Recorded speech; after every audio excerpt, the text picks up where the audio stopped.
Bonjour. De tout temps, l'homme a voulu construire toujours plus grand, toujours plus haut. Les records sont faits pour être battus, mais n'allons-nous pas atteindre des limites physiques pour nos projets? Il y a plus d'un siècle, la tour Eiffel n'aurait pas pu être construite en béton. Et pourtant, de nos jours, avec le viaduc de Millau, nous venons de construire des piliers presque aussi hauts en béton armé. Pour arriver à ce résultat, l'ingénieur est fortement mis à contribution. Il doit sans cesse continuer d'explorer les sciences de la Terre pour aller de plus en plus loin. Et de nos jours, plus encore que par le passé, la réalisation de ces structures nous conduit à un maître mot, l'optimisation. Le comparatif entre le viaduc de Millau et l'aqueduc du pont du Gard montre très clairement qu'au fil du temps, l'homme a su acquérir des connaissances qui lui permettent de construire plus grand avec moins de matières premières. L'un des enjeux pour les générations à venir sera aussi d'optimiser l'énergie utilisée pour la réalisation, mais aussi pour l'exploitation de ces structures.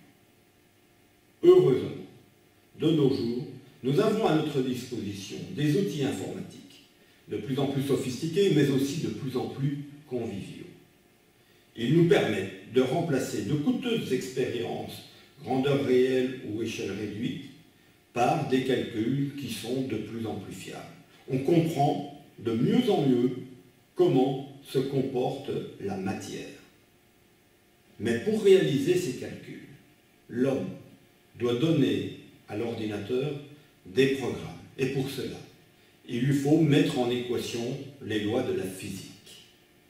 Beaucoup d'étudiants de classes préparatoires aux grandes écoles ou de techniciens savent utiliser le principe fondamental de la mécanique dans le cas de solides indéformables.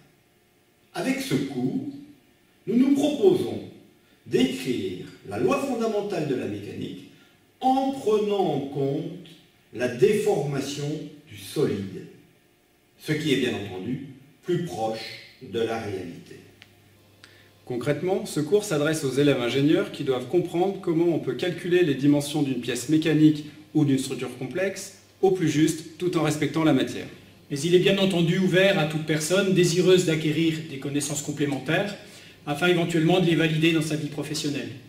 Enfin, il est à disposition des curieux des sciences de la nature qui souhaitent comprendre comment la mise en équation de phénomènes physiques permet à nos ingénieurs de réaliser des prouesses techniques. Bienvenue prochainement dans le MOOC Mécanique des solides déformables.